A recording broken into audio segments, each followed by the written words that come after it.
Excuse me, ladies and gentlemen. We're just to explain what's going on, because one of our winners has to leave early this evening. We're just arranging a quick photo opportunity now. So, if you bear with us a couple of minutes, we'll start the proceedings. And tonight, for the first time, I can tell you we're going to be live streaming the event to the internet, so via Facebook and YouTube. So tell all your friends. Okay. Well, while I'm up here, it's my pleasure this evening to introduce you to our first speaker, Monique Villa. Probably doesn't need much introducing to a lot of people here, as she's known as the boss. She and the Thomson Reuters Foundation are our hosts tonight, and we're very grateful and proud to be associated with the Thomson Reuters Foundation. It's probably everyone it wouldn't take much of a passing interest in Thomson Reuters Foundation to know that Monique, who came to Reuters in the mid-90s from Le Monde in Paris. 21 from Agence France Presse. Oh, sorry. From Agence France Presse. She came to Reuters, where she worked as a journalist initially, and then she went into media marketing, where she was my superior for a while. And by the way, I should introduce myself. I am Corey Parsonson. I'm the administrator. I've probably met all of you vicariously through email. Right, back to the main story. Monique then moved from editorial into media marketing, and from media marketing she joined the Thomson Reuters Foundation, where it's fair to say she's had a transformative effect on the foundation with many initiatives, including trust law and women's rights, and more recently, PLACE, a new property rights initiative. So it's my great pleasure to welcome to the stage Monique Villa. Corey has been an excellent colleague for many years. So welcome to the 15th, it's a long time, annual Kurt Schork Memorial Fund Awards in international journalism. I'm Monique Villa, as they said, not Villa, Villa, I'm French. And I run the Thomson Reuters Foundation. And you know a bit what we do, but every year the Thomson Reuters Foundation hosts the Kurt Schork Award. And for me, it's a very, very special award because it recognizes the work of the freelancers and the local journalists. And as we know, without their very courageous reporting that bring back about conflict, about corruption, about human rights to the eyes of the world, we would not know many of the things that happen, and we certainly would not know in an accurately manner. So it's a fantastic award. This objective is entirely in sync with what we do at the Thomson Reuters Foundation, because we have 4 programs, but one of them is a team of 40 journalists. Now, every year it grows, and it goes on. You will see next year it will be more. We have 40 staff covering what we call the underreported stories, namely women's rights, humanitarian issues, corruption, slavery and trafficking, which has become a big part, and now access to land and access to property, as Corey mentioned.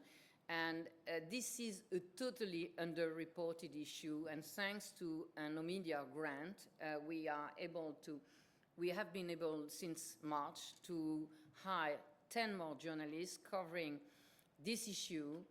When you know that women don't even own 20% of the land in the world, and that if you are a widow in Africa, all chances are that when your husband died, you will lose your land that will go to the brother of the husband, or you will have to marry him, which you don't always want. You understand the issue, but it's a much bigger issue.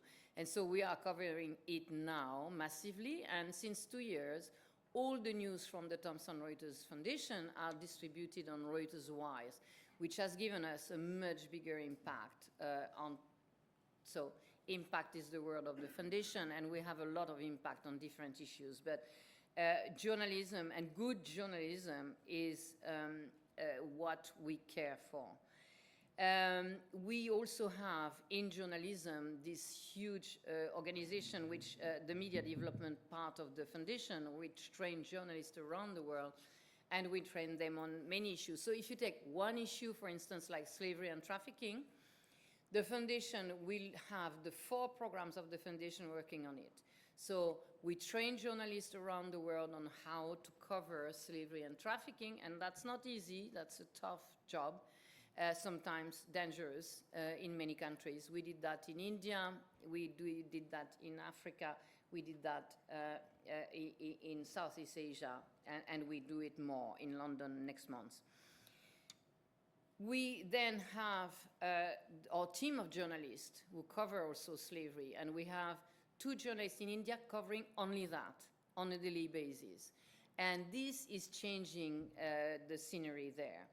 And we translate everything they write in Tamil and in Urdu in order that we speak to the press which doesn't speak English in India. And as we know, only 5% of Indians speak English. So we have a much bigger impact.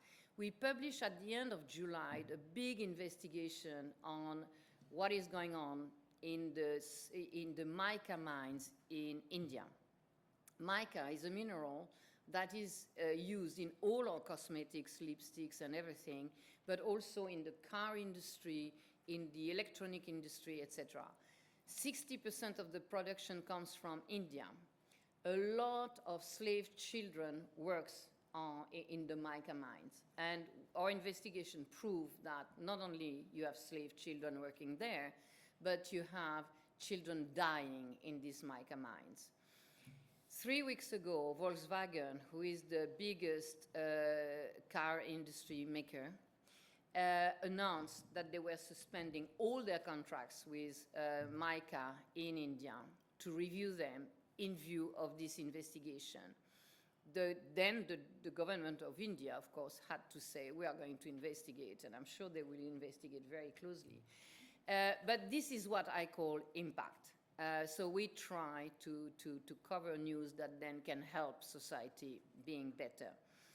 So going back, and then just the last thing on the lands and property rights, it is a website called Place where you can find all our news. And we had big play last week on the 5 biggest slums in the world. And you know, when you live in a slum, it's difficult to prove your property, but you can. We through trust law, we started to study that and push for that in the rule of law. So anyway, the third program is trust law, where we give lawyers for free to NGOs and social enterprise. And today we have 620 law firms members. It's 6 years that it was created. We operate in 155 countries and 75 countries. And the law firms told us that the amount of brain time from lawyers working on the issues of social enterprise and NGOs around the world through trust law was $85 million, something that I would never been able to do with what I'm funded with. So it's fantastic that the power brain of lawyers is helping NGOs and social entrepreneurs around the world to change society, really. But come back to tonight.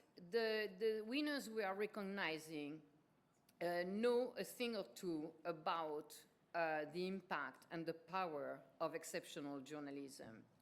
And we receive 93 entrants for the awards from 36 countries, submitting a total of 279 published stories. So it was a big job for our jury. 8 were shortlisted in each of the 2 categories: freelance journalist covering international news and local reporter. The shortlisted candidates were judged by Anna Uzarka, who is a freelance journalist and author, Sam Doubley, Eyewitness Medias, and Richard Sambrook, a Cardiff University professor of journalism and who is an ex-BBC and is also helping a lot at the Reuters Institute of Journalism in Oxford, that is also part of the foundation. In addition to these two categories, which are awarded each year, I'm really, really happy of the big announcement that we do tonight of the launch of a new fantastic prize, which was all in Sabina's brain, which is the Fixer Award. This is a revolution because from next year, we are going to recognize the ones who are working in the shadows and who are never mentioned anywhere. Schork Awards will now recognize the unsung heroes of journalism, the fixers. Around the world, they play a key role in bringing important stories on these issues to global audience. Stories that otherwise would never have seen the light of the day. Steve Jukes and Anna Osaka will be telling you more in just a moment, so I will shut up. As many of you know in the room, Kurt stood for courage and for holding authority to account by shedding light on corruption and all kinds of other abuses of power. While Kurt's legacy of uncovering corruption continues through traditional journalism, there is a new frontier which none of us can ignore, and I am speaking of big data. We have tonight a fantastic panel for you on big data and the danger of journalism new frontline, which will explore the topics in depth. The Foundation, as some of you know, has done a few things using data. One of them for trying to fight slavery and using data to fight slavery, a working group I did with the biggest American banks with Cyrus Vance in the US. I will now hand over to Steve Jukes, who is an ex-fantastic Reuters colleague and who is now a very dignified professor of journalism at Bournemouth University and VP of the Schork Memorial Fund. Please join me in welcoming him.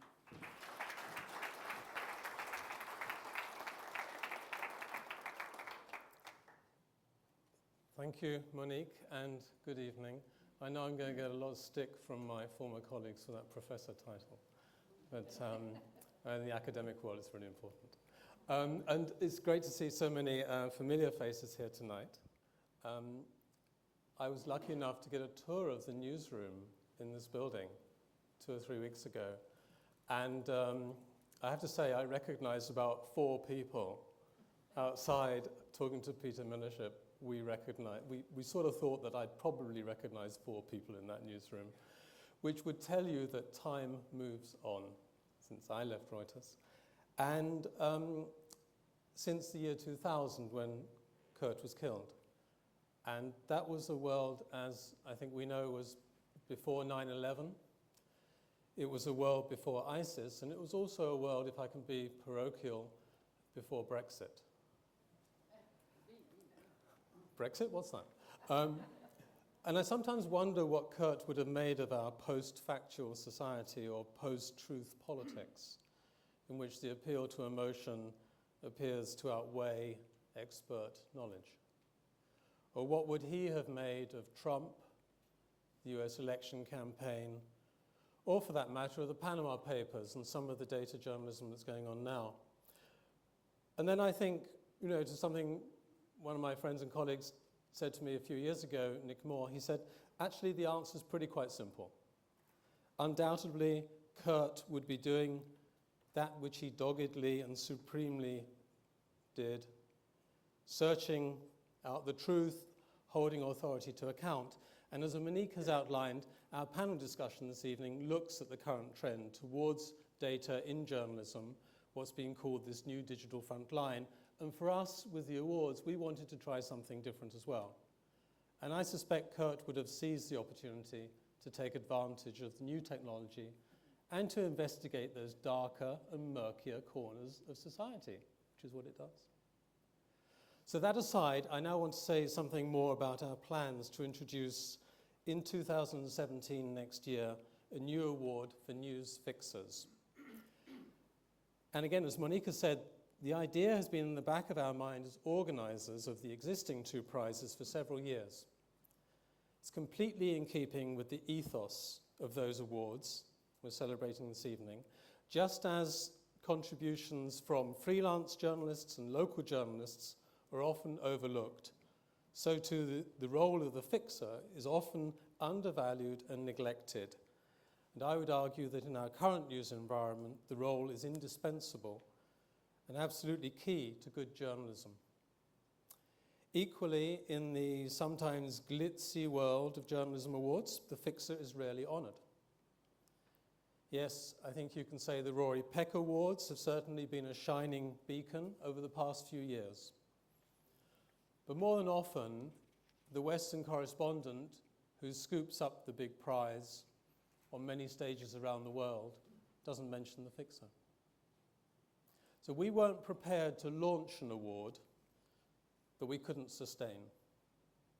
And we're deeply proud that the original awards have become so well established and are now in their 15th year.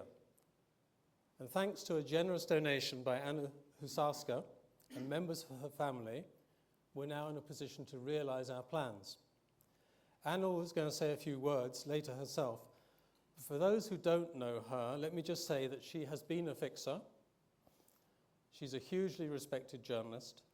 She has worked all over the world, in Afghanistan, Algeria, Bosnia, Cambodia, El Salvador, East Timor, Iraq, Kashmir.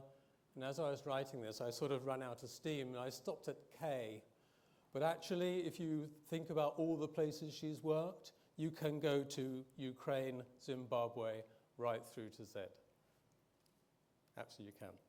And she'll tell you a little bit about that. She's been at all the world's global conflicts over the past decades, and it's a subject very close to her heart. Over the past few weeks, I've been looking to see what journalists themselves write about their fixers. It's usually overwhelmingly positive. But I think it would also be wrong not to mention that there are occasions where the relationship between the journalist and the fixer can break down or is marked by tension. So the following quote is pretty typical for me. It's from an American journalist, Andrew Basone, I don't know him, writing in the Columbia Journalism Review, US trade magazine, I suppose, really, the university there. And he said, in the Middle East, fixers are essentially journalists, but all too often they receive little or no recognition, even when they're entirely responsible for the scoops credited to their foreign peers. These people are not mere translators who provide their service for payment. Our work, on occasion our safety, depends on them. Now, at the same time, I don't think he gets it quite right. Not all fixers are, in fact, local journalists. Some, before a conflict or a war comes to town, had led entirely different lives, with no connection to the business of news gathering. Some of them are picked by foreign correspondents for their language skills, others because of their connections. Which brings us to the tasks that fixers perform. Two come up most regularly when you read through what I would call the Western correspondents write about it. Firstly, the work of translating and interpreting. And secondly, the issue of local knowledge and how that's important above all in terms of safety. In addition, this local knowledge unlocks doors, opens up access to officials for interview, and in the best cases can help narrow the cultural gap between correspondent and the country in which they're working. So given this long list, the first question to ask for me is whether the word fixer is actually the right term, or whether its use defines a relationship in what might be somewhat unhelpful hierarchical terms. Now, the foreign correspondent Andrew Maycuth wrote about this on the Committee to Protect Journalists website, and he said, well, fixer is the wrong term for him. They really are journalists. Their work demands the same ethical standards of reporting. But that perhaps is where the problem lies, because we as the foreign media demand those standards of fixers, and yet I don't think we always live up to our side of the bargain. So once again, trawling through what's been written by journalists about their fixers, there are a number of questions, and I make no judgment on these questions. I just think they hang in the air, and they're ones, as we proceed with this award, we need to think about. Do fixers get proper recognition? No. Journalists talk about their dependency on fixers and often the debt they owe them. But does the fixer get credit in the traditional way that our profession rewards effort on a story, byline and credit? It's worth noting that in this world of social media and user-generated content, we as an industry sometimes are now crediting the work of citizen journalists. So why not fixers? While major news organizations have made huge strides in providing safety training, safety equipment, and insurance for their staff journalists, and in some cases for freelancers and stringers, where does the fixer stand? What's the industry's responsibility to those men and women who work alongside their correspondents? And there's a narrative that says that fixers, although necessary, can be very expensive. At a time when the cost pressures in the news industry are very much to the fore, it's worth remembering perhaps that despite the advent of social media, good, on-the-spot, foreign news doesn't come on the cheap. And one of the themes I've picked up is that there's sometimes a lingering mistrust over translation. One article I read recently cited the case of a foreign correspondent, I won't name him, but he went to the trouble of having taped interviews where the translation had been done by the fixer, independently checked out by a company. And, I mean, the good news is actually the translation was entirely accurate. But I think it reflects a certain suspicion and distrust that sometimes is there. It's also hard not to forget the ordeal endured by Kurt's friend and great supporter of these awards, Anthony Lloyd, the Times journalist, who was kidnapped and beaten in Syria by people he'd worked with. And he was a victim, I think, of the impenetrable politics of Syria and the gangs and the money that makes that country so difficult for us to understand. So I make no apology for highlighting some of the more difficult issues associated with this. But I also want to make a very, very clear point, which is it's often the fixer whose safety is most exposed. And it's a sad fact that this year alone, according to the Committee to Protect Journalists, 34 journalists have been killed. The majority, obviously, I suppose, in Syria, Iraq, and Libya, and actually Yemen. And in their grim statistical count, CPJ has a separate category which they label media workers. Yeah, they include drivers, translators, security guards, and fixers. And over the past 5 years, 22 of these so-called media workers have been killed.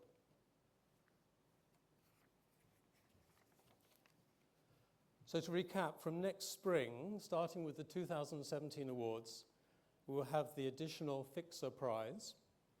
Fixers can be nominated by correspondents or by news organizations, and they need to say how they've contributed to stories. As Monique said again, their impact. How do they make a difference? And an independent panel of judges will be scrutinizing the entries with the same rigor which we use for the existing 2 awards. So I hope we can do our bit for this important and yet vulnerable community that makes such a difference to reporting from faraway places. And now I'd like to ask Anna to come up here and tell us what it's really like.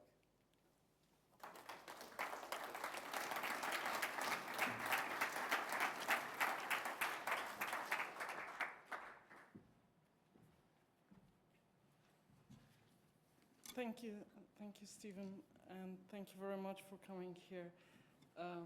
Yes, indeed, I have been reporting from many places, and I have seen reporting being done from many places. But first, I would like to say a few words about my uncle, Michael Hoffman, whose estate it is, the donation that Stephen mentioned. My uncle has escaped in a rather dramatic circumstances from the communist Poland just after the war.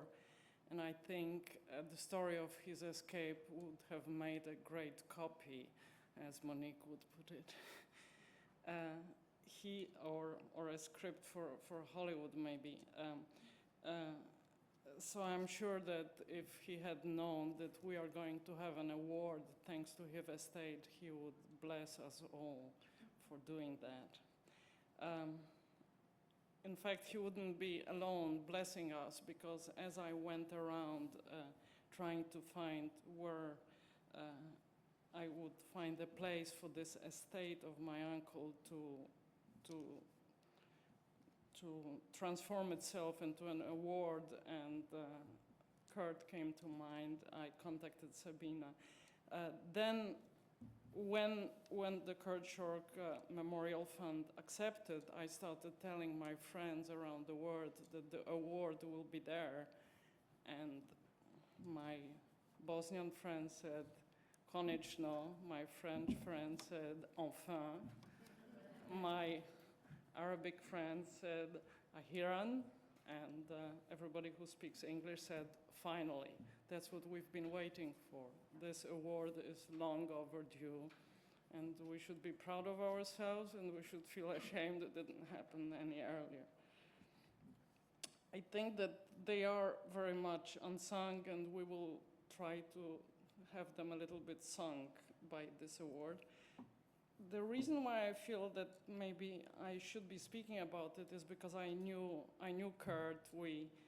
We worked as colleagues in Bosnia and Kosovo together, and I could see how much he appreciated fixers that he worked with and fixers of other people. I cannot call Kurt a fixer, but his presence next to me in this armored car as we were going down the road, and we knew that they were looking at us. And I knew 3 words of Albanian and maybe 100 words of Serbian, and he didn't know those. My 103 words may have made a difference, but his presence there just made me relaxed about my 103 words that I knew. I also can speak about the Kurt Schork Awards because I have been wearing many hats on my short hair. I have been a local journalist from my native Poland. I have most of my life been a freelance, and most of the places for which I worked would be rather miser on the expense accounts. But I also was a staff writer at one point, and it was very cushy. And I have been a fixer many times, both in Poland and in other places. In Bosnia, my fixing was quite appreciated, not because it was so good, but because the thugs were so bad. And because the ethnic lines between the Bosniaks, the Serbs, and the Croats were so strict that taking any person who was of one of the ethnicities was quite dangerous. So suddenly my ratings got up, and I was going there. And it was especially true when once we went with the journalists from the New York Times, Washington Post, Voice of America, NPR. I was then a staff writer at the New Yorker, but I didn't use a fixer. One of the above mentioned 4 men decided to take a Bosnian translator through the front lines into the Serb territory. It was a whole day and night at gunpoint waiting for them to decide whether we were all spies or only the men were spy or only the Polish woman was a spy. Anyway, the changing of fixers was not a very convenient thing, so fixing by a Pole was appreciated. Dante Alighieri in the Divine Comedy had a fixer, Virgil, in hell and in the purgatory. When he wanted to go to heaven, Virgil, being a pagan, didn't make it, so Beatrice made it. Maybe this is the gender that Monique was speaking about. Anyway, war reporting is not ever heaven. I'm sure that those of you who are journalists, and there are many here, know what a fixer is and what the fixers do. For those who are not journalists, family, friends, and things like this, you may remember the film called The Killing Fields, which was probably the first glorious way of recognizing the role of fixers. Pran-Dit was the fixer en question. The fixer who was the hero of this film. Stephen Chandberg was the New York Times writer who was fighting for the freedom of his fixer. We are speaking about Cambodia, 1975, the Khmer Rouge. The more recent story, which I happen to have been involved a little bit with, is the widow of Stephen Vincent, who was a journalist, a freelance journalist working in Basra in Iraq, and he was killed in 2007. His fixer at the time, Nur al-Khal, was injured. She got a shot in her leg, and it was the widow, Riza Ramachi, who came to International Rescue Committee where I was working, and she made the incredible efforts to get Nur into the United States. She did, and Nur found a job, then lost the job, found a job again, etc. Speaking of which, I would like to mention that when the Danish contingent left Iraq, they took every single Iraqi translator, driver, cook, and whatever, and their families, airlifted them, gave them a political asylum, taught them Danish, and the rest is history. The United States had opened a special quota for the journalists and the trainers.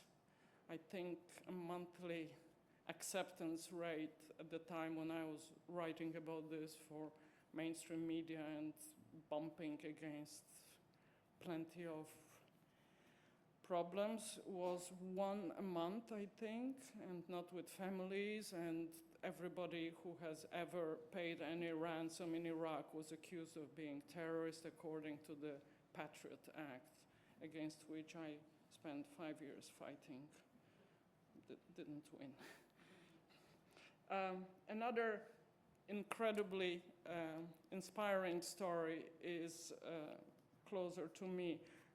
My very best friend, Mark Epstein, now the head of the foreign desk at L'Express in Paris, and Jean-Paul Guillotot, his photographer, were arrested in Baluchistan together with Kawar Mehdi Rizvi, who was the fixer.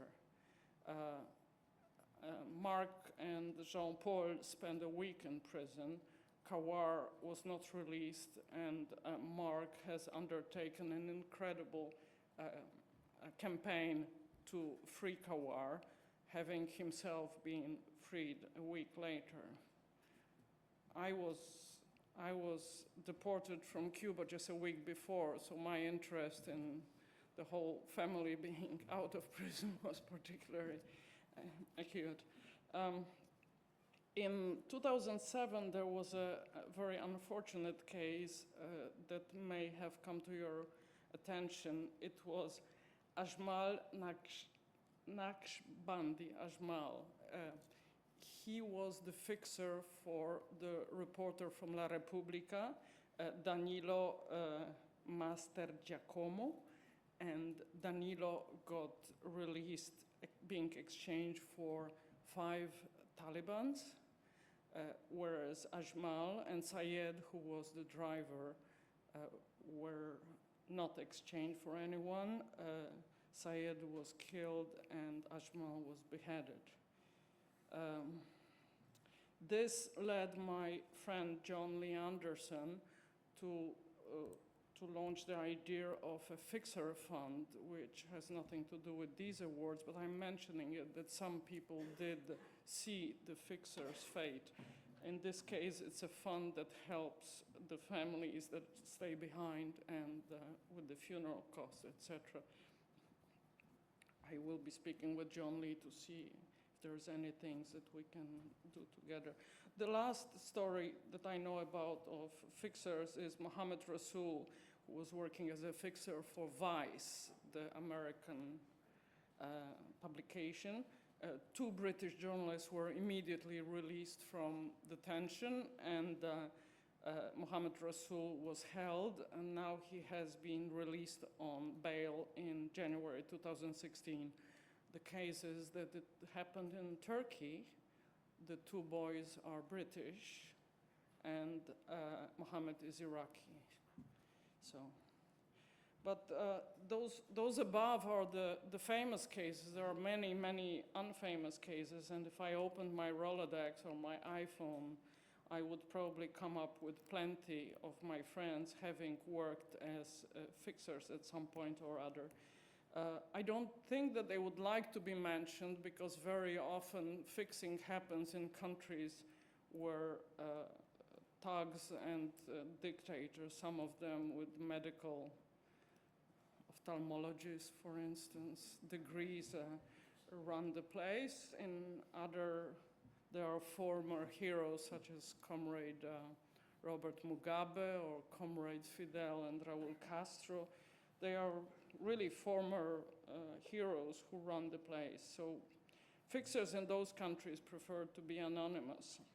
I would therefore not mention the names, but the fixers that Steve spoke about being local reporters, the ones I know are mostly non-reporters.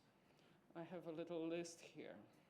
A guitar teacher from Crimea, a biologist from Republika Srpska, an accountant and his brother environment specialist in Yemen, a nurse in Sarajevo, an economist in Rangoon, a filmmaker in Venezuela, a plumber in Albania. He spoke 4 languages fluently and could quote Dostoevsky in Russian, and a truck driver in Grozny in Chechnya. Let's take Dushko. Dushko lived in Bielina. He spoke English. He was Serb from Republika Srpska. He spoke English. He had a battered red Yugo that was falling into pieces but moved around. His mommy baked wonderful chestnut cakes.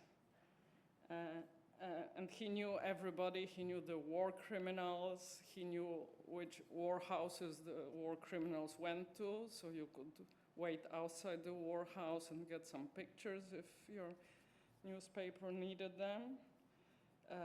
He was giving quotes. He knew the checkpoints. He knew how to bribe the checkpoints. He knew the local numbers of people. At the time, the mobile phone wasn't yet so very famous. And I really defy any foreign reporter who doesn't speak the Yugoslav language, as it was called there, and to be on the safe side, who did not use Dushko or did not take his views or his safety instructions and eat the chestnut cake of his mommy, which was very good. Just a few notes on the profession or the calling, on the function of the fixer before I finish. I think that in the world of instant contact via Facebook or with Facebook users via WhatsApp or whatever one uses, I have plenty of those applications. A foreign journalist is even more challenged to have the local knowledge because the the WhatsApper who may not have the credentials will be quicker, so the journalist needs to really know his stuff, and the fixer is absolutely indispensable. The second thing is that I think Sarajevo, which Kurt knew so well, is one of the last conflicts that I can think of where you could really say where each side is standing, as opposed to the shifting and impossible to foresee safe or dangerous places. And it is now even more important than before to have a fixer to whom you can turn as the shooting starts and the artillery goes off, as was the case 3 days ago for me outside the Donetsk airport, and it started really very, very noisy, and we had to get out, and I knew that the local person would know. I wasn't myself very reassured with the military man telling us to go this way, and I followed the bartender. She was a bartender. Tiotia Katia is her name. I still have her phone. Anyway, the other importance is that given the fatigue with the conflicts, the copy has to be better and better. And for the copy to be better and better, the foreign reporter comes and writes about it, but it cannot be done without the local fixers. But the fixer himself cannot, or the local reporter, not knowing if you're writing for United States now and you don't know that Trump is as dangerous as artillery in Ukraine, almost, then you cannot write for this audience, because half of America thinks he's a great guy, almost half. We think not entirely half.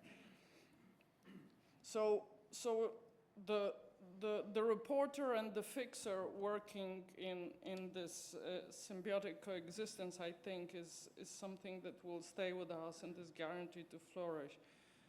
I do hope that the Kurt Schork Memorial Fund will be getting the nominations that will help us to sing the glory of those unsung heroes. And I just wanted to add that we should be optimistic, although when I went to see the exhibition called The Sunken Cities today, I handed them my press card and they gave me a ticket, and the ticket says, "Press Sunken." I hope it's not true. They just, thank you very much, thank you.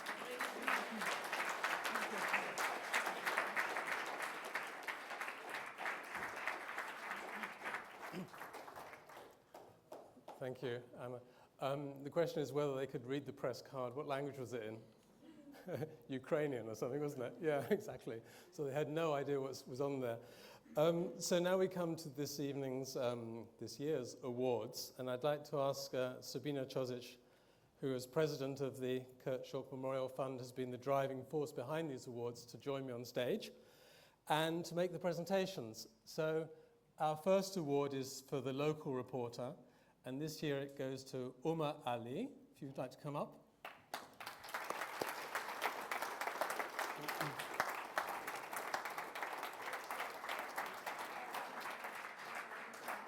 So you can read Umar's stories on the website. They're there.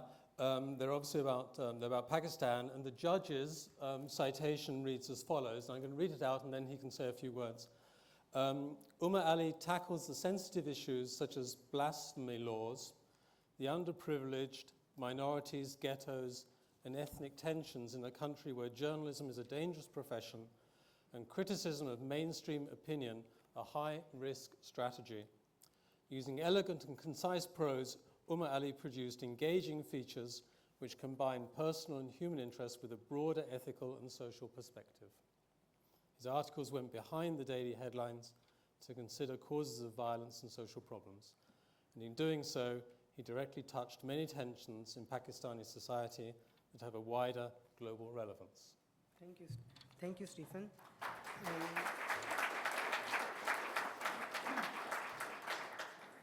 and thank you everyone. I am indeed feel honored to be here and to, attend the ceremony, and I'm overwhelmed actually. I would like to dedicate this award to the very brave journalists in Pakistan who, brave serious threats from the military, from the government, from religious extremists, and they report on the daily basis on very, dangerous topics.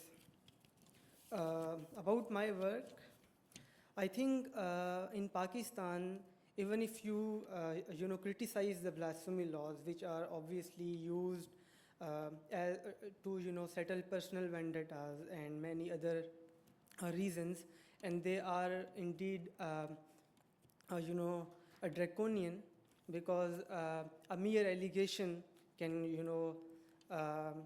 get you arrested, and after that you can even be sentenced to death, even if proven. And the courts, they do not need enough proofs to convict that person, and it happens a lot. It happens a lot, and also I think the most important aspect of my stories and the work of other journalists is that we bring forward the human aspect of these cases. We have many, minorities. We have ethnic minorities. We have religious minorities who are treated very badly, who are oppressed, who are even killed. So I and many other of my colleagues, bring the human side and human impact of all these problems, and in order to do that, we have to brave many threats. Thank you, everyone.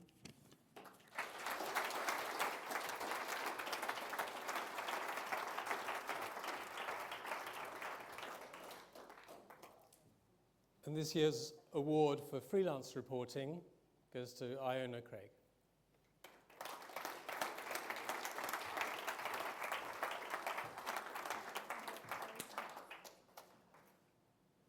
So again, I'd advise you to look at the stories which are on the website. Iona's been writing about Yemen.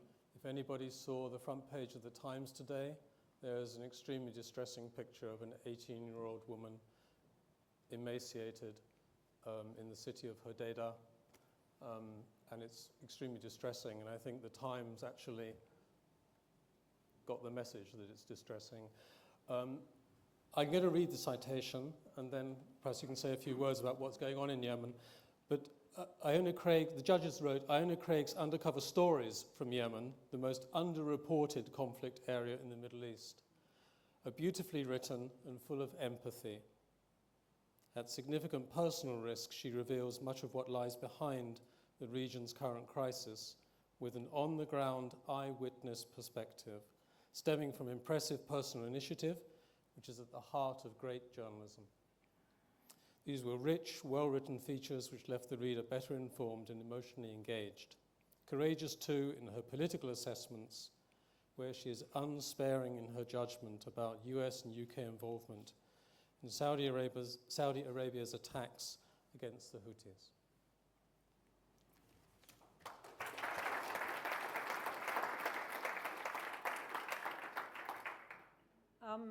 I think probably more of you are aware about Yemen today because of the front page of the Times that many of you would have seen. And Yemen has been described as a hidden war or a forgotten war.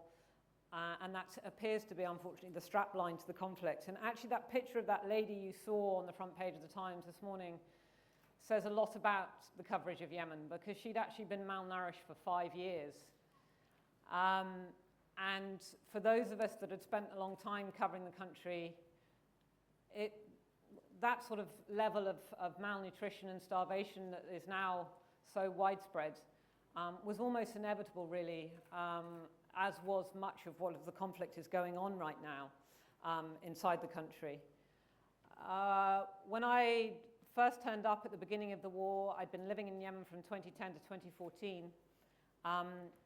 it was very difficult to get back in, and I was smuggled in by boat from the Horn of Africa into Aden.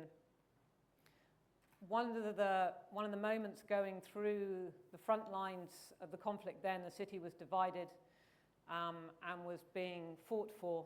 I actually thought of Kurt because I remembered his piece, his very famous piece, the Romeo and Juliet story that I'm sure many of you will remember.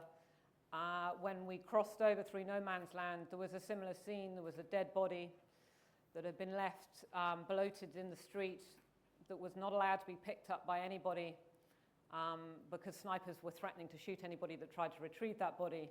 And there were crows feasting on it at the time.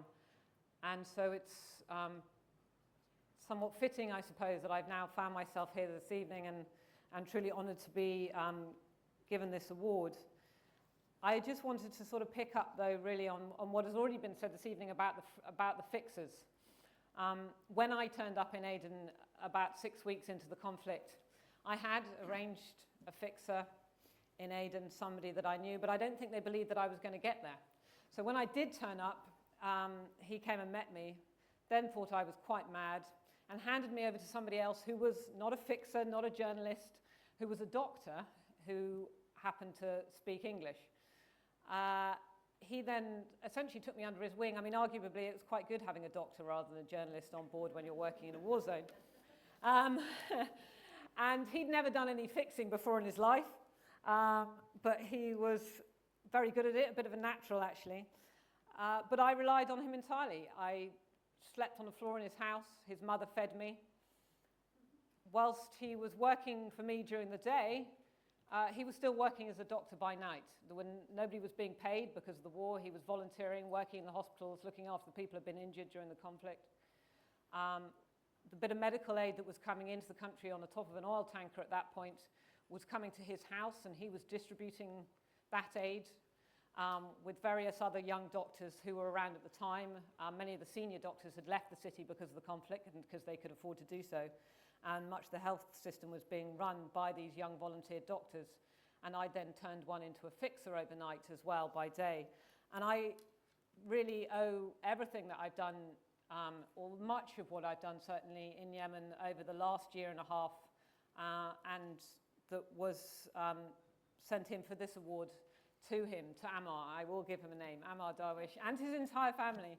And it is very hard for us to repay that debt that we owe, particularly as freelancers. It's incredibly challenging to try and reward that with money, and actually someone like Ammar wouldn't take that money even if you offered it. So each time I've gone back, I've taken some form of gifts. The second time I went back, my bag was lost somewhere between Djibouti and Kenya.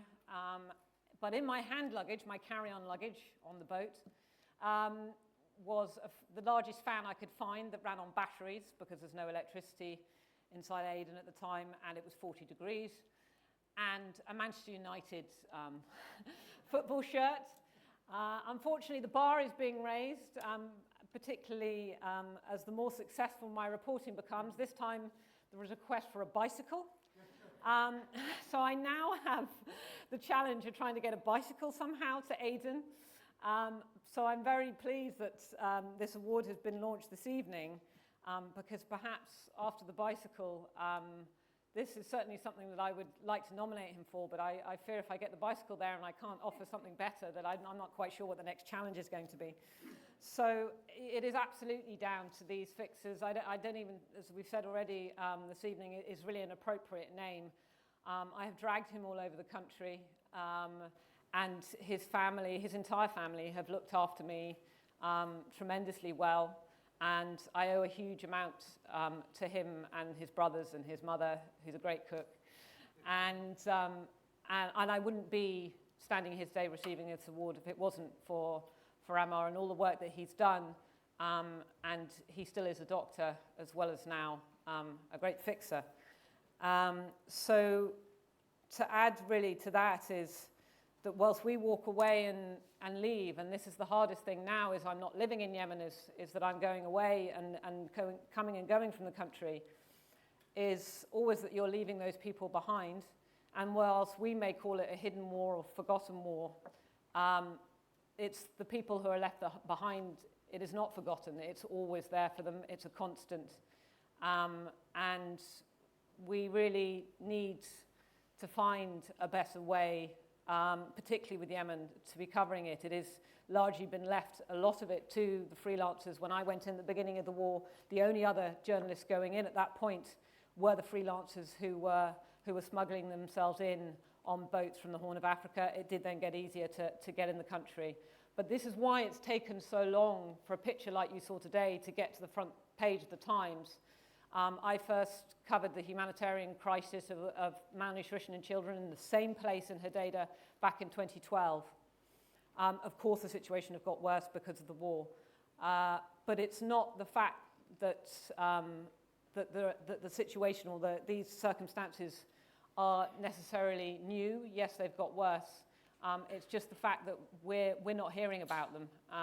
So it is so important that we remain focused on places like Yemen, which is such a poor country anyway, and then is hit by a conflict that this government in the UK is complicit in as well. But really, I want to say thank you very much for this award, but also to Ammar Derwish and all his family, and I'm going to try and get the bicycle to Aden.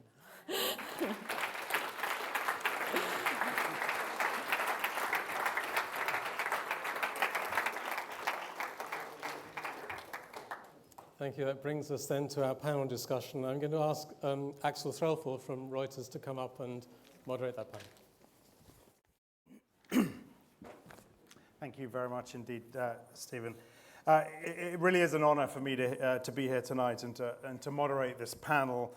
I want to give you an opportunity, actually, to pose your questions to the panel. So I'll ask a few questions of them first, and then we'll jump straight into your questions. It's hard, just a few words just to set the context. It's hard this evening, from what we've heard, not to think about war zones, about journalists in bulletproof vests, the frontline, battlefield reporting, and the courage and bravery that requires. And given the current context, I find it hard to imagine that this sort of frontline reporting is going to go away anytime soon. That said, it is hard to deny, as Stephen said right at the start, that a digital frontline has also been emerging. WikiLeaks, Panama Papers, reporting of corporate tax avoidance, election race analysis a la Nate Silver, journalism that requires data analysis like never before. Analysis that allows us to reach conclusions that traditional reporting perhaps doesn't allow us to reach. This sort of journalism is still about providing information to help inform us of the important issues of the day. It's still about holding power to account, and still requires a lot of bravery and a lot of courage. It is not a replacement of traditional journalism, but an addition to it. That is how I'm setting up this panel discussion. The panel is called Big Data, Dangers on Journalism's New Frontline. I'll ask the panelists to join us in just a moment. First, we want to run this short film.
acknowledge I think the great mix of well-seasoned political reporters and editors we have in this room, and the journalist students that we have joining us tonight. Right.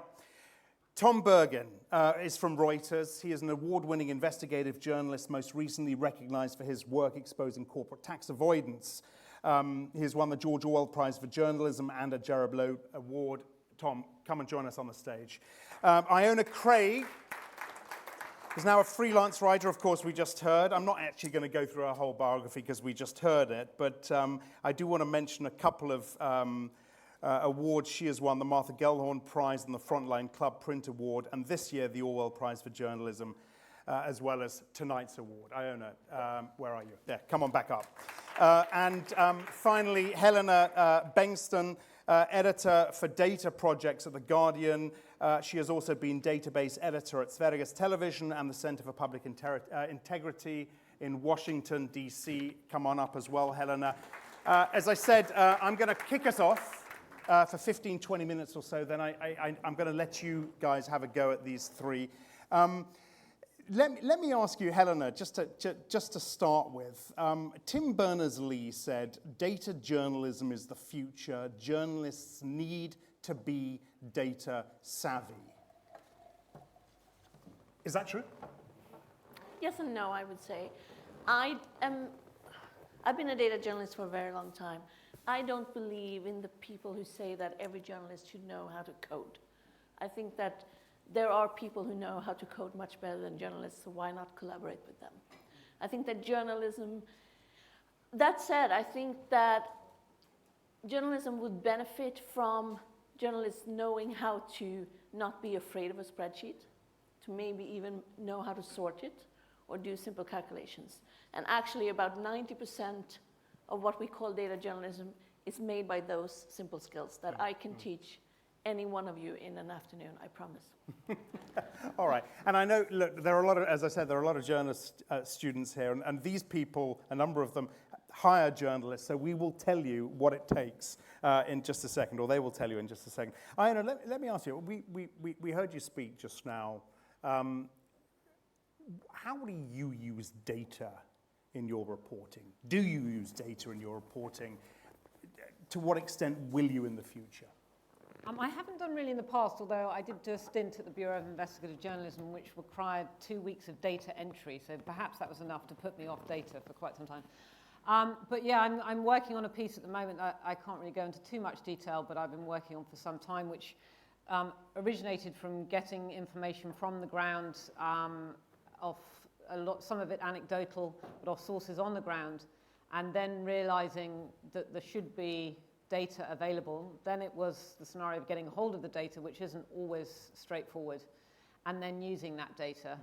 I did actually some basic data visualization for myself, just to be able to see, before I even got into the kind of reporting of it or trying to write the story, what it was showing me. But yeah, that was kind of the first time I'd worked with data, and it was a little bit scary initially. Does it excite you now, using data, or is it something you feel you have to do now as we move forward? It does excite me as long as you have the time to dedicate to it. And I think this is the problem, it's the problem with journalism in general. But I think if you're trying to do it in a hurry, and also I have ended up collaborating with somebody on some of it, also because I feel doing it with a single pair of eyes when I'm not that experienced in dealing with data necessarily, that it's not a wise thing to be necessarily doing on your own, and also consulting sort of experts in the field of where this data has come from. But yeah, it's without it, it would be hard to probably get my story to stand up, and also it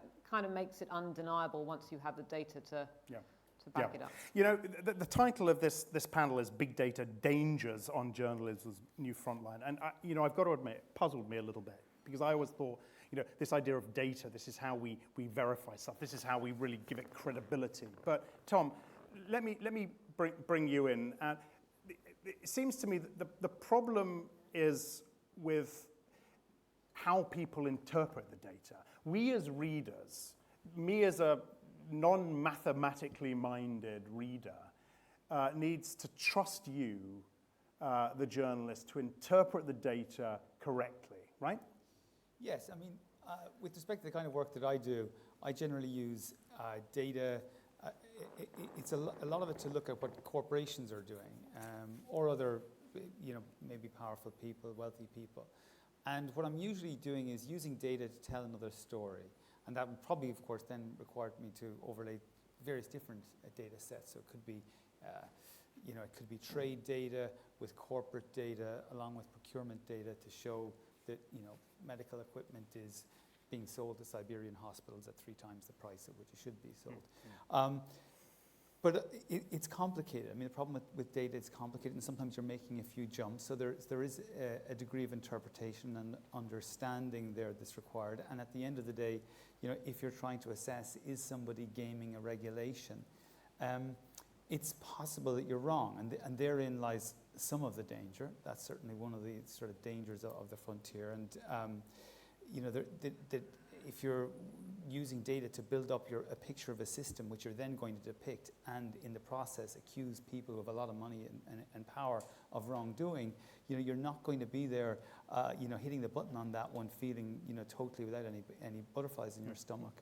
So there's always that risk. But it's interesting. I mean, after hearing about, Iona's reporting and others, it's it is, as you say, interesting and the dangers. But when I think about it, the dangers are somewhat inverted as to who really faces them. Now, even with doing that, so clearly there's not really much physical danger. I mean, yeah, sure, it's conceivable that some of the money launderers I might get in contact might not be very happy with me, but generally very little physical risk, almost none. Some financial risk. I mean, in the UK, people use libel actions directly against a journalist rather than an organisation to shut them up. So I could get that. But generally, a lot of that's moderate. But what's really interesting is that the risk to the organisation goes up very dramatically. And it is embarrassing for a news organisation when their correspondents are badly injured or even killed. But if you're a large organisation, you can handle it. It's probably covered by the insurer. If you use big data or publicly available information to accuse an organisation of wrongdoing, they could really significantly damage that news organisation. So the question becomes, what will the news organisation do? Yeah. Will it stand behind that or not?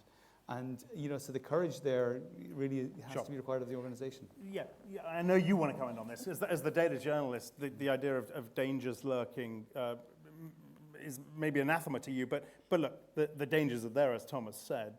The dangers are there, and I would say that the dangers are there if you don't consult the experts, if you don't talk to people, if you don't have a colleague check what you're doing. But I would say, listening to the 2 winners today, we trust them. We trust them to talk to the right people to describe the situation in Yemen and Pakistan the right way. They could also go there. I have never been to Yemen. You could paint me a picture that is totally wrong. And we know of foreign correspondents who have done that in the past. So I would say it's up to our professionalism. We trust the great professionalism that is here in this room when it comes to foreign.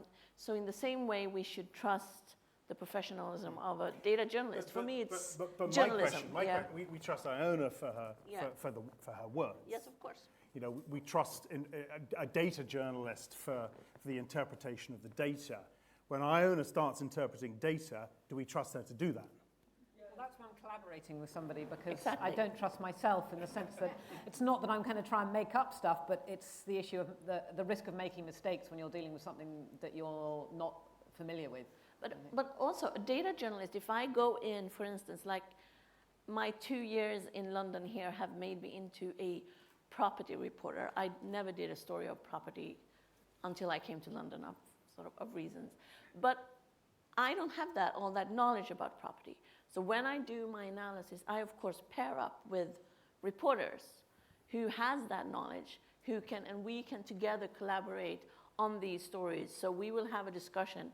I will say, I see this in the data. And he says, yeah, that's no news. And then I say, well, I see this. And he says, wait a minute, we're onto something. And we collaborate together. We interview the database in a way so that we find the story that we want to tell. And I am a great fan of collaborating. At The Guardian, we have great developers that can help us. We have great reporters that have the knowledge of the issues that I can collaborate with. So I think that is the answer to that. You know, another part of this I find fascinating is the way data helps us find stories. You know, rather than getting a whole team of reporters to go out and discover stuff and investigate stuff, you've got a bank of 2 or 3 data journalists who will go through reams of numbers and say, great story there. You still have to send the reporters out, though. I mean, the story doesn't end with a spreadsheet. That's really bad data journalism, actually, and boring. I mean, we won't see them, but it's really boring when you have a story that's just numbers and no people. I mean, we all, I think most of us, came into journalism because we love to tell stories. I love to find those stories in the data and work together with reporters who then have a different stepping stone than if you just would send them out into, I mean, where would you send them? I can tell you where we would go, where we should go to do our reports about London property or whatever. I mean, that gives us, data gives us a starting point, and it helps us find the stories. But we can't stop there. We have to do the reporting as well. All right, well, let me put it this way then. When you're asking any of these people, when you're looking for your next journalist at The Guardian, are you looking first and foremost for a good data person or first and foremost for a good writer? Well, for my team, who is the data journalism team, I would look for a person who has somewhat of a structured mind and very good attention to detail, and foremost, who is a good journalist. The technical skill, I can always teach them the technical skills. It has to do with curiosity, it has to do with attention to detail. I think that is one of the most important things. Tom Bergen, I don't know if you know, but Tom is one of our journalists who uncovered a lot of the corporate tax avoidance stuff, the Starbucks and the Googles and what have you a few years ago. I'm sure you all read those stories. Tom, when you look at that sort of investigation, was it the interpretation of the numbers and writing the story that excited you, or was it looking at those numbers and finding the story in them that excited you? I mean, it's. I think that the thing with data is you can see a trend and it might look interesting, but it is the story behind that and the intention behind it which is often interesting. So, you know, if I think about a story I did at the end of last year, it was about the big investment banks here not paying any tax. Well, that's interesting, but unless you're actually showing why they don't pay tax and that's something we should be concerned about, then you don't really have that interesting a story. Okay, you're going to get some headlines, but still the key is the driver behind it. And I think that, you know, you mentioned there the Starbucks story, and I think that was something that was a lot of work on data diving and analyzing accounts. But essentially that came down to one simple thing, and the reason that it resonated with people was because it showed that there was an inconsistency, perhaps a lie there. A company is saying on the one hand to the tax authority, we make no profits, therefore we should not pay any tax. On the other hand, they're telling their investors they're making a lot of money here. And there's an amazing amount of work that goes behind that, the way that we can hold that up and say that's something that is questionable because of the investigations, the accounts, and interviewing former employees, etc. But essentially what you're doing is taking a lot of complicated stuff and just kind of almost having that aside, but showing up there's a lie here. If it's Google saying we don't have salespeople in London, that's why we don't have to pay tax. Yep. We go out, we find the salespeople. So it's trying to convert something really complicated into something simple, and therein is the journalistic exercise, I guess. But you've got that head on your shoulders, right? Well, yeah, you've got it. I guess when I'm looking at stuff, I'm not generally actually trying to find a trend per se. Okay. That's really a starting point. Okay. Then what I'm trying to do is visualize a system. So what I'm looking at is, okay, that's a bit odd. There's money going there. There's a lot of trade to that particular place. And then I'm conceptualizing, well, what kind of operation is this? Is this really a profit-making normal enterprise?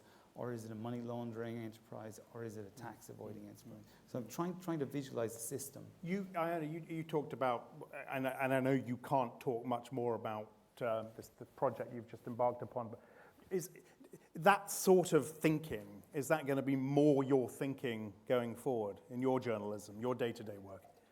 Yeah, I think so. It's about looking for those trends that you may have got hints of from the ground. And I mean, Yemen's particularly difficult because you can go up to 3 people and ask them the same question, and you'll get 10 different answers. They'll contradict themselves even. So it can be very confusing sometimes when you're getting a series of information on the ground, even when 3 or 4 people are backing it up, and you always have the journalistic thing of, oh, you need at least 2 sources or 3 sources on a story.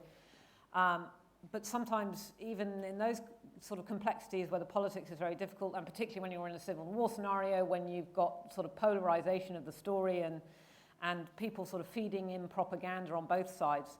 But then when you get hold of some data, and that shows a trend, and that backs up what you've been told on the ground, it's almost kind of a relief, really. And it means, okay, this is now a story. It's not, it might be a story and I'm a bit concerned.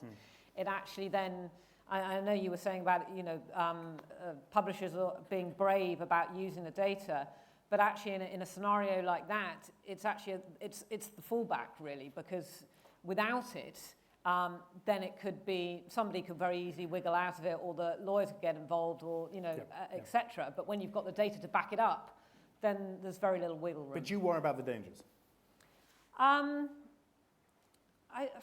I haven't, maybe I haven't dealt with data enough to have to worry about that. It was getting the stuff on the ground that was the dangerous part for me. It was going through sort of 450 miles of Al-Qaeda country is perhaps a little more tricky than dealing with the data at home.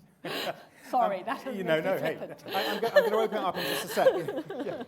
I'll open it up in just a second. I know one of the things, and we talked about this beforehand, Helena, data journalism as a genre, and you don't like this idea. And there was this quote I read when I was prepping for this panel. Data journalism only differs from words journalism in that we use a different kit. It's like photojournalism, just swap the camera for a laptop. Is that simplifying it too much? I mean, I am not too fond of the fact that a lot of people think that I work in a special genre. Because we don't talk, I mean, when I started, it was called computer-assisted reporting. We never talk about telephone-assisted reporting, even though we actually do telephone-assisted reporting every day, maybe a little too much sometimes, or pen and paper-assisted reporting. And the same way I would say that the computer is a tool, our methods is a tool, and that is also what makes my work so creative, is that there's so many tools in the toolbox.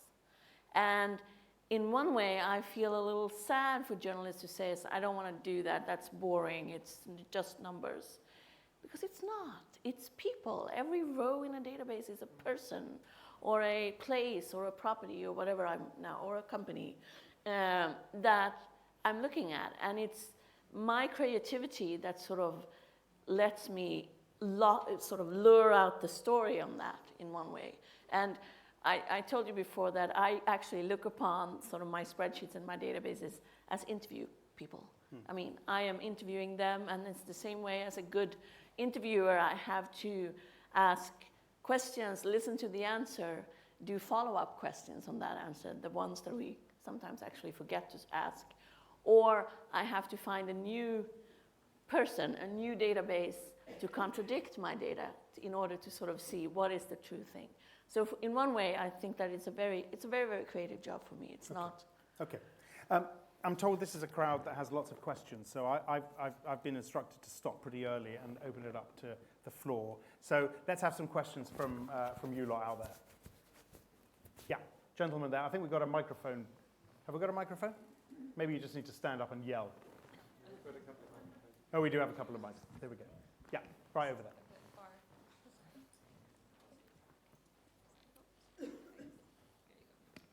Thanks. Hi. Tell us where you're from. I'm from Turkey and currently studying financial journalism at City University. And I have a question for Tom. You mentioned that stories about tax avoidance should be focusing on the underlying causes. But I mean, the underlying causes of these issues are like what these companies do are mostly legal, and they are like creating loopholes. But the way the media tells these stories are like these companies are not paying taxes, and in a way it's kind of speculative. I mean, do you agree with that? And if not, how do you think the big media can change this? Well, I think that on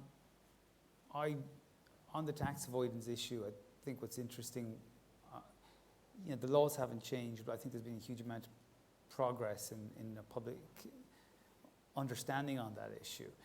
By 10 years ago, corporations were shunting all their money into tax havens, and they said that's just the way big business would work. If you could understand it, you'd understand it's perfectly legitimate.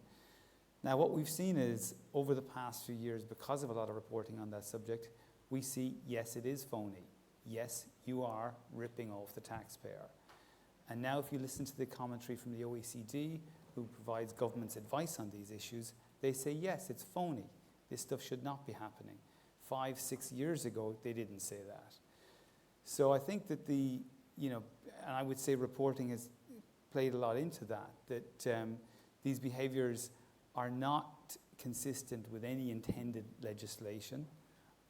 This is not efficiency. This is somebody not paying money that every government has said they should pay. So I think if anybody holds that up and suggests that this is money that people are trying to stretch the rules, I'd say that's pretty accurate. And I think that any journalist who says that's the case, I'd say is also being pretty accurate. So. Okay. Have another question? Yeah. Lady right there. Hi, I'm Anastasia, and I'm a journalism fellow at the Reuters Institute. And I have a question to Elena. So I'm making research about investigative data journalism. And I wonder, speaking of dangers, how much open data that is provided is a smokescreen, or how much it actually allows to make a qualitative data investigations? That's a really good question, because I think that if we look at the US, who sort of started this in one way, and I would say that the big open data initiative there, if you talk to data journalists on there, they would say that most of the data that is published as open data is actually quite useless for us. And it actually makes it harder for us to use freedom of information requests, because they will say, well, we have published this data, so why are you asking for that data instead? And I actually am pleasantly surprised coming to this country, because I think that the data that is provided here are in some cases, like for instance, when it comes to property, quite good. It's open, it's electronic, but still the really good data, I think it's really important that we don't use open data to cover the fact that sometimes we also have to ask for data through Freedom of Information Acts. And in some cases, you are right. In some cases, I see that they provide tons of data sets that is of, agencies love statistics, for instance, and for some strange reason, they think that statistics is what we love. But statistics is always tells an old story. The statistics are always almost a year old since that incident happened that became that statistic. Whereas I'm very fond of, for instance, the Land Registry's property database, who gives me almost in real time the sales that have happened all through England, and I can go in and look at them sort of row by row. Every row is a sale.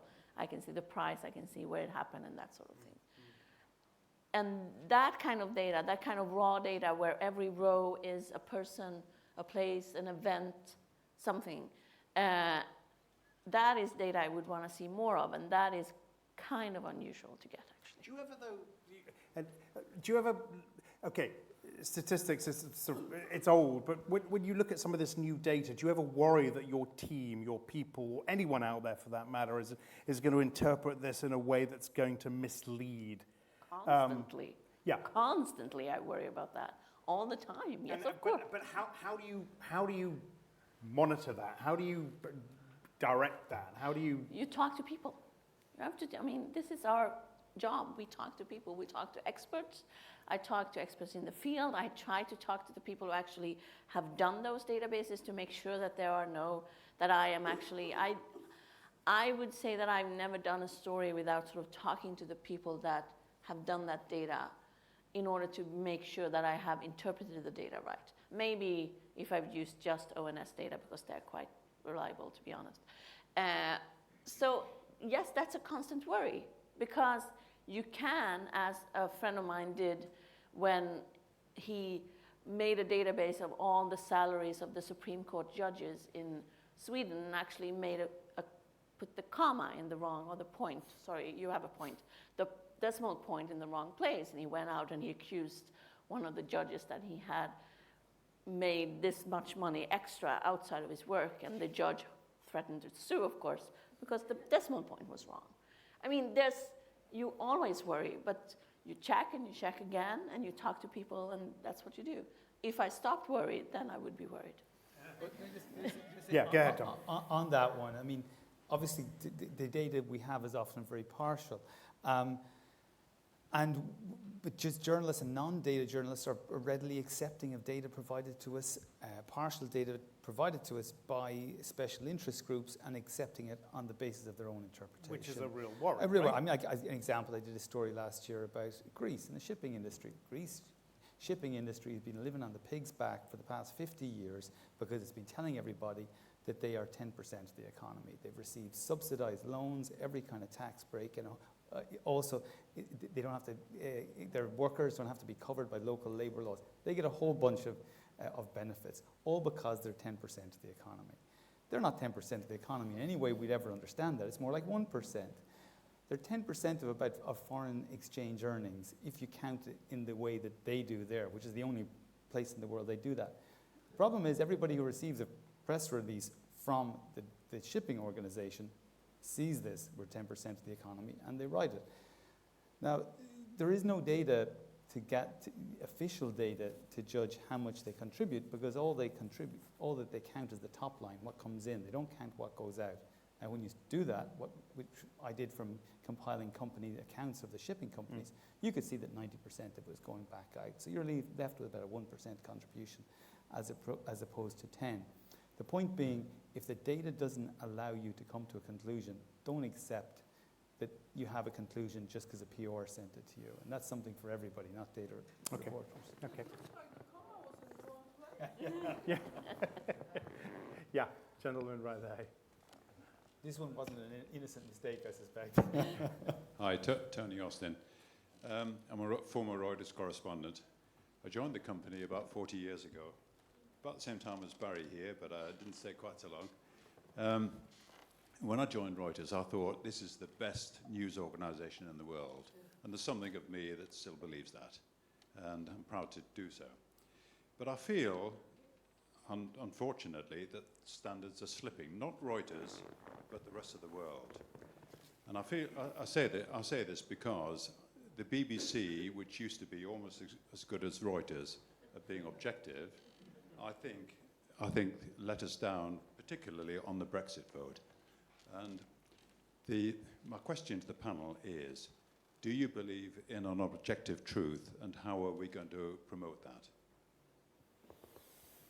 Who wants to take that first? Anna. I'm one of those militant people that believes that objectivity is a myth, to be quite honest with you. Maybe that's, I write now for outlets like The Intercept, which are openly adversarial. But I mean, some people would call that standard slipping. I personally don't. And much of the work that I entered for the award tonight was published by them. But they started up because they felt standards were slipping. They weren't happy with the state of journalism in the US, and decided to sort of try and start something fresh, something new in the US that was more challenging to the status quo, really.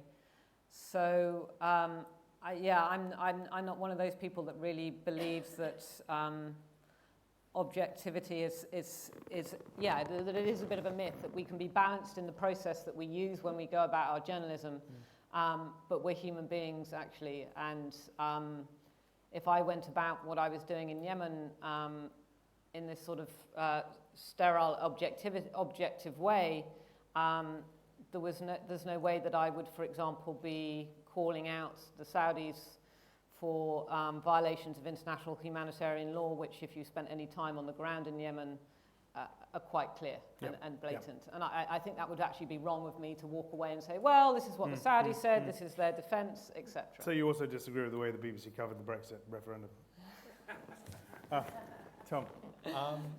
Yeah, standard slipping are hard to judge. I mean, I think that Reuters, that the standards have improved. I mean, I think certainly on the one I talked about in readiness to stand up to power that can hurt the organisation. I've certainly seen a readiness to confront corporations. It's much stronger. But in terms of objectives, I mean, I cover a different kind of reporting, so I would say yes, and maybe that you'll say I would say that. But I think that if you look at Brexit, for example, I think that there are certain things that are just both conceptually and legally possible, and there are things that are not. Now, the kind of trade deals that we can have.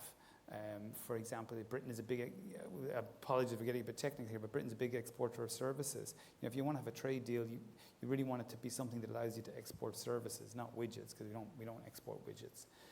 So then, for a data reporter or other kind of investigative kind of technical reporter, you go out and say, well, does anybody have these trade deals outside the EU? If they don't, well, then you're saying, clearly the people who say we have no problems outside Europe and we can cut trade deals with China, but their analysis is pretty bad.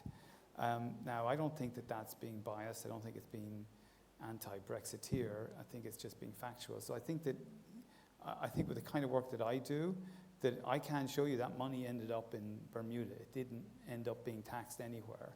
Or I can show you factually that this medical equipment that goes into Siberia at 3 times the price, and I can show you exactly which shell company ended up with the money. And so and you can see on the basis of that, where regulatory failings are.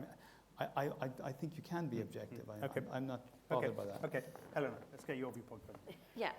Having spent 20 years at National Public Television, where we, by law, are obligated to be objective, my answer is in one way no to that question, because we always have a perspective as a journalist. I have a perspective that is different than you and you. But that said, I will also say that if we talk about objectivity as he said, she said, and just sort of giving those 2 viewpoints and thinking that we're objective just because we give those 2 viewpoints, I think that the reporting that the 3 of us do takes us one step further. We go in and we try actually to explain and not just sort of take that for granted. So in that way, I'm striving towards that. I think it's hard. I'm not sure that but to strive for that, yes, but to succeed, maybe not. Okay, thank you. Anyone else? Yeah, gentleman right here. Got time for a couple more. Thank you. I'm Derek Thorne from the Thomson Reuters Foundation. Very quick suggestion for Iona. I think you should take a Brompton to Yemen. Folding bike is probably your best bet. But my question is actually about this idea of the front line. I was wondering, this is probably for Helena and Tom mostly, but I was wondering to what extent the tax haven is the front line, because if you're looking at the ownership of a mansion in London or a suspicious company and you're following that trail, then the trail probably stops at a tax haven, also known as a secrecy jurisdiction. That's where you can't find out who the owners are, and unless you have a big leak, then you're stuck. And so is that one of the key front lines, and do you have any hope that that is going to be broken through by anything other than a leak? Tom? This has got you big more experience. I mean, I guess this comes to one of the questions about the dangers is because, in my case, I came up against Mossack Fonseca. It's the end of the road. You fortunately got a bit beyond that. And so I end up looking for proxies for a lot of things, and then therein can lie the danger sometimes. Maybe, if people won't comment when you put things to them, and you maybe have erroneously interpreted something. But I'm not optimistic about getting a lot of data out of them, so I generally try and find other, proxy information. What I mean specifically could be a particular company might not publish any accounts, but I can find other ones who do business with it, who've got notes in their accounts buried down in it that give you some insight in there. So, yes, they are certainly a sort of front line in financial transparency, and I think that, you know, in terms of trying to tell the truth about, you know, the world that we live in, certainly the Western world, and how fair it is. I think that is a front line, and how successful we can be on it. It maybe, you know, with the kind of experience you've had, you can shed more light on it. Well, I think that with one of the things with the Panama Papers, and actually with the previous projects like LuxLeaks and Swiss Leaks and offshore, is that I think you're right. I think that is one of journalism's front lines right now, is that we want to go in there, we want to get further than we did. And in one way, these leaks, one leaks that leads to another, I don't think that whoever the person was who called Bastian Obermeier at Süddeutsche Zeitung, I don't think he had called him if WikiLeaks hadn't been there, if offshore leaks hadn't been there, if there hadn't been. So what we see now in one way is that we get more and more people who actually get upset over what they see in their work and saying, I don't like that big corporations are hiding their money like this. As I sit here as an accountant, I have no clue who this person is. Nobody, it said, has. But as I sit here as an accountant, but also actually using Panama Papers to actually change the law, force companies to give up their beneficial owners or their persons with significant control. We see that UK is the first country in the world, I think, almost, that is trying to make a database of companies' beneficial owners, for instance. When we did a proper story about the offshore ownership of London, we had the mayor come out and say that maybe it shouldn't be allowed to own property from an offshore company. I think the beneficial ownership laws, this database here in the UK plans predated Panama Papers. Though, right? It did, but I think it did in one way, but I think that it actually has come into place. Okay. Would probably be not just Panama Papers, but other leaks. Bit of momentum. Yeah, bit of okay. momentum. One more question. Yeah. Go ahead.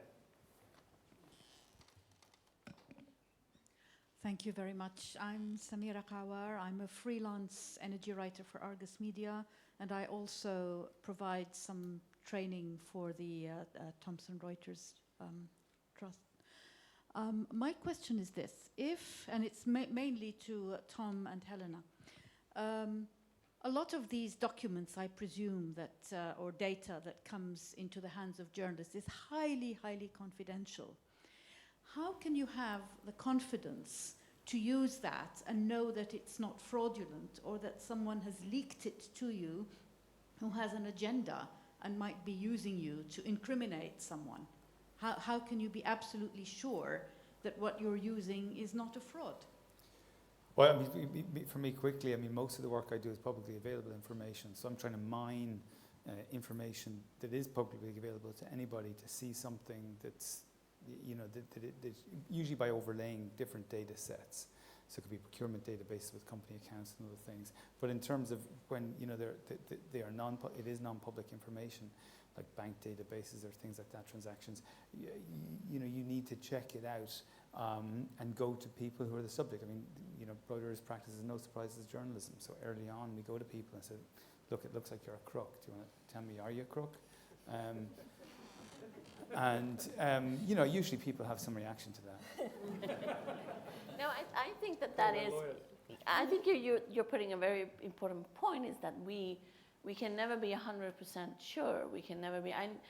I had, besides Panama Papers, I also had the privilege to 6 years ago work on one of the WikiLeaks databases, and we spent an enormous amount of time going through this and trying to verify all the reports that we saw in the Iraq war logs with other reports, with public information of different kind. And the same thing with the Panama Papers. And as you said, then of course, before publication, confronting people that we're writing about and writing them and saying, it looks like you have a company here in Panama. Can you have any? I think we sent, I don't know how many letters we sent, but there were over 1,000 letters before we published Panama Papers from The Guardian. So we wrote a lot of letters. We started sending them out way before, just to make sure. And that my biggest fear is actually that among the genuine data that somebody would put in 1 or 2 documents that are false. That's always the scare. But we try to check every detail that we use in the way that we can as much as possible. But I will again go back to sort of other types of methods within journalism, which is that when you have a source that can't be named, that tells you stories, you have to in one way deal with that in the same way. You listen to that source and then you try to verify what he or she is saying. If we're looking at the Watergate, there was a source there. What if he was lying? What if he had an agenda? It's the same way. We have to be journalists first. Okay. I'm going to stop it there. We're all going to be outside, so do come and grab the panelists if you've got more questions. I want to leave it there because I think it really does link the 2 parts and shows how well this discussion fits into this evening. And when I was first confronted with this title, I wondered where it would fit in, but it clearly does. Iona Craig, Tom Bergin, Helena Bengtsson, thank you very much indeed.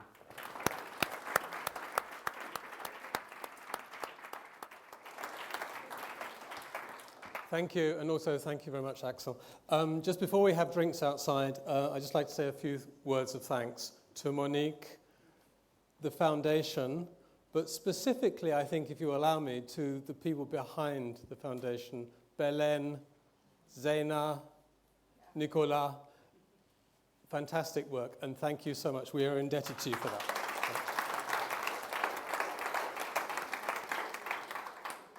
I need to say a few words about our students who are here. Thank you very much, guys. And I'll give you a deadline for the film afterwards, for the editing of it. Also, Corey, who's done a lot of work. Anna Hazaska and her family, who've made our Fixer Award for next year possible. Also, the judges. I need to mention David Rogers and Nick Moore, good friends who I don't think are here tonight, but they do an awful lot of the pre-work on the judging. And then, of course, we have mentioned Richard Sambrook, my counterpart at Cardiff University, Sam Doubley from Eyewitness Media, and again, Anna. And then I think we should say congratulations again to our winners.